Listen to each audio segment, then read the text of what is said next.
Supplementary list নিয়ে ধোঁয়াশা কিন্তু রয়েই গেল। বাদ পড়লো কত নাম, যাদের নাম বাদ গেল তারা কি করে অ্যাপ্লাই করবেন, এখনো পর্যন্ত লিস্ট টাঙানো হলো না কেন? সাপ্লিমেন্টারি লিস্ট যা অনেক দিন আগে বার করার কথা ছিল তা এত দেরিতে বেরোলো কেন? সোমবার গভীর রাতে প্রকাশ করা হলো সাপ্লিমেন্টারি লিস্ট। তবে সাপ্লিমেন্টারি লিস্ট নিয়ে ধোঁয়াশা কিন্তু রয়েই গেল। বাদের তালিকায় কত নাম পড়লো তা কিন্তু এখন অবধি জানা যায়নি। কারণ কলকাতা হাইকোর্ট যখন এই নিষ্পত্তির কাজ শুরু করলো, সুপ্রিম কোর্টের নির্দেশ মেনে যখন বিচারকরা কাজ শুরু করলেন, 705 জন জুডিশিয়াল অফিসাররা দীর্ঘদিন ধরে এই কাজ করার পর পরবর্তী ক্ষেত্রে জানা গেল যে 29 লক্ষ ভোটারের নথি যাচাই ও নিষ্পত্তির কাজ শেষ হয়েছে। তবে সোমবার গভীর রাতে যখন কমিশনের সাইট খোলা হয় সেখানে দেখা যায় যে অনেক নাম আসছে না। তখন কিন্তু রাজনৈতিক মহলের একাংশ সেই প্রশ্নকে সামনে রাখলো। কমিশন সূত্রে পাওয়া খবর অনুযায়ী এখনও পর্যন্ত সাইটে আপলোড হওয়া নথির সংখ্যা হচ্ছে প্রায় 10 লক্ষ ভোটারের। অন্যদিকে দাঁড়িয়ে রাজনৈতিক মহলের একাংশ বক্তব্য রাখা শুরু করলো, তাহলে বাদ পড়লো কত নাম? কমিশন সূত্রে এও খবর, এখনও পর্যন্ত 10 লাখের মধ্যে, অর্থাৎ যে 10 লাখের নথি এখনও পর্যন্ত কমিশনের সাইটে আপলোড করা হয়েছে তাদের মধ্যে এখনও পর্যন্ত 35 থেকে 36% ভোটারের নাম বাদের খাতায় যেতে চলেছে এবং চলেও গেছে বলা যেতে পারে। কারণ সোমবার গভীর রাতে যখন এই তালিকা প্রকাশ করা হয় দেখা যায় ECI যে ওয়েবসাইট আছে অর্থাৎ eci.gov.in, সেখানে গিয়ে দেখা গেল যে দুটো তালিকা, একটি হচ্ছে সাপ্লিমেন্ট লিস্ট নাম্বার 1, অন্যটি হচ্ছে ডিলিটেড লিস্ট নাম্বার 1।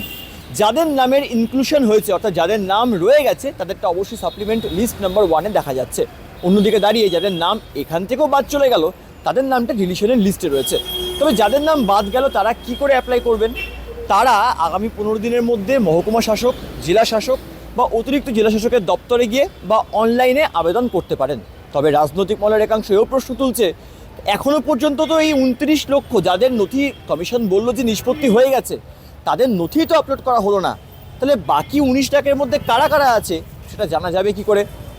অন্যদিকে দাঁড়িয়ে কলকাতা হাইকোর্টের প্রাক্তন প্রধান বিচারপতি সহ 19 জন প্রাক্তন বিচারপতিকে নিয়ে 23টি জেলার জন্য 19টি ট্রাইব্যুনাল গঠন করার সিদ্ধান্ত নেওয়া হলো। তবে ট্রাইব্যুনাল কিন্তু এখনও পর্যন্ত তৈরি হয়ে গেলেও বিচারপতিরা অর্থাৎ প্রাক্তন বিচারপতিরা বসবেন কোথায় তাও কিন্তু এখন প্রশ্নের মুখে। তবে সাপ্লিমেন্টারি লিস্ট নিয়ে যখন চারিদিকে একটা হই হই রব পড়ে গেছে তখন আবারও যে ছবি ধরা পড়লো, যেখানে স্পষ্ট দেখা গেল মঙ্গলবার দিনকে, অর্থাৎ যখন কোনো ভোটার ইন্ডিভিজুয়ালি তার তথ্য চেক করার জন্য কমিশনের সাইটে গেলেন, তারা দেখলেন যখন নথিপত্র যাচাইয়ের জন্য তারা নিজেদের নাম্বার অর্থাৎ এপিক নাম্বার, ফোন নাম্বার বা সমস্ত ডিটেলস দিলেন, তারা দেখলেন তাদের নাম ফাইনাল লিস্টে থাকলেও দেখাচ্ছে ইলেক্টর ইজ আন্ডার অ্যাডজুডিকেশন। তবে এই নিয়ে আবারও রাজনৈতিক মহলে তোলপাড় পড়ে গেল। একদিকে এআইটিসি বা তৃণমূল কংগ্রেসের তরফ থেকে টুইট করে জানানো হলো এক্স হ্যান্ডেলে যে অভিষেক বন্দ্যোপাধ্যায়ের নামও যেরকম বাদের তালিকায় রয়েছে, অন্যদিকে শুভেন্দু অধিকারীর নামও বাদের তালিকায় রয়ে গেছে। তাহলে কমিশন করছেটা কি? এই প্রশ্নই কিন্তু এখন বড় হয়ে দাঁড়াচ্ছে। তবে স্বাভাবিকভাবেই সাপ্লিমেন্টারি লিস্ট দফায় দফায় বেরোতে চলেছে, এমনটাই কিন্তু কমিশন সূত্রের খবর। অন্যদিকে দাঁড়িয়ে সুপ্রিম কোর্টে যখন পশ্চিমবঙ্গের এসআইআর মামলা নিয়ে কথা শুরু হয় তখন স্বাভাবিকভাবেই কিন্তু সেই সাপ্লিমেন্টারি লিস্ট কবে বেরোবে পরবর্তী সেটা নিয়ে প্রশ্ন উঠেছিল। অন্যদিকে কমিশন কলকাতা হাইকোর্টে চিঠি দিয়ে জানিয়ে দিল যে তারা চাইছে যেন প্রত্যেক দিনই একটি করে সাপ্লিমেন্টারি লিস্ট বার করা হয়। আগে বলা হয়েছিল প্রত্যেক শুক্রবার বেরোবে। অন্যদিকে দাঁড়িয়ে যদি প্রত্যেক দিন সাপ্লিমেন্টারি লিস্ট বার করা হয় তাহলে অনেক ক্ষেত্রে কিন্তু সুবিধা হবে কমিশনের, এমনটাই চিঠি মারফত কলকাতা হাইকোর্টে জানালো নির্বাচন কমিশন। তবে স্বাভাবিকভাবেই রাজ্যে মোট যে বুথের সংখ্যা অর্থাৎ 80,719, তার মধ্যে কমিশন সূত্রে পাওয়া খবর অনুযায়ী প্রায় 40,000 বুথের সেই সাপ্লিমেন্টারি লিস্টের তথ্য সামনে এসছে।